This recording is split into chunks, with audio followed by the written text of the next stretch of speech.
L'étude géotechnique intervient en avant-projet, dans la préparation du projet, où l'on a besoin de connaître dans quel type de sol nous allons construire. Par la suite, on intervient en phase projet pour la définition des caractéristiques de notre terrain naturel. Si c'est un ouvrage souterrain, on intervient durant toute l'exécution du projet pour comprendre le comportement du sol et limiter les risques liés au travail en espace souterrain.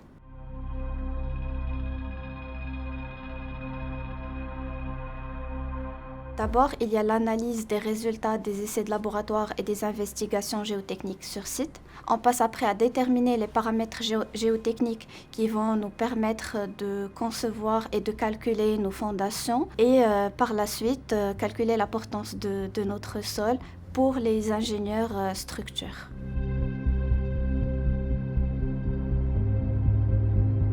J'ai voulu travailler sur un sujet de thèse qui regroupe tous les aspects scientifiques, académiques et fondamentaux. On a pu caractériser le comportement du sol à travers un modèle de comportement que j'ai développé, que j'ai pu appliquer pour la simulation du creusement de tunnels. Le creusement de tunnels peut sembler un processus très simple, mais il y a différents risques liés à ce processus, notamment le risque de tassement, d'inondation parfois, et la création de désordre dans les bâtiments en surface. Il y a aussi d'autres risques liés au comportement du sol à long terme, où l'on doit s'assurer que notre structure vieillit bien dans le temps et ne bouge pas.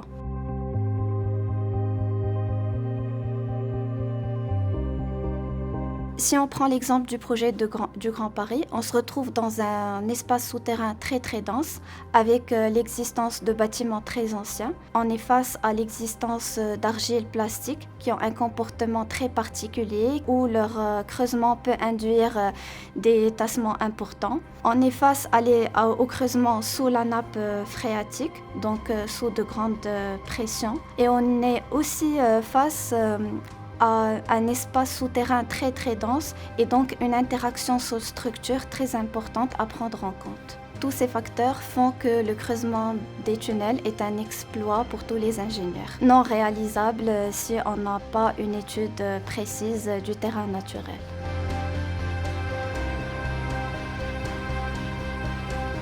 Mon métier est formidable. On ne fait presque jamais la même chose. On est toujours amené à valider des techniques innovantes et nouvelles pour optimiser les procédés de construction et les structures à construire. À l'avenir, ça serait de transmettre aux autres le respect du terrain naturel. C'est à l'ingénieur de s'adapter à la nature et non l'inverse.